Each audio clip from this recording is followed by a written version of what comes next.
to take a look at real wages since 2001, real wages have remained virtually the same or stagnant. So the question is, who benefits from the growth of our economy and the growth of our labor productivity?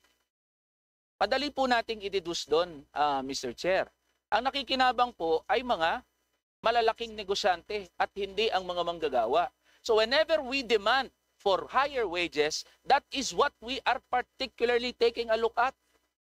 Yung share, just share in the fruits of production na iniambag naman ng mga manggagawa. And we can always take a look at data. Year by year, the Forbes, tignan na lang natin yung mga pinakamalalaking negosyante, individual at mga pamilya.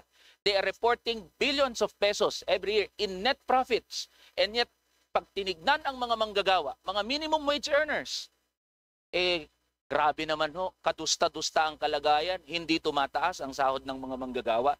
So would you care to comment with that? Kasi may sagot na ho ang mga regional wage boards kailanman ay hindi pumaling sa interes ng mga manggagawa at laging kinukonsidera ang interes ng mga malalaking negosyante. Kawawa naman ho ang mga manggagawa.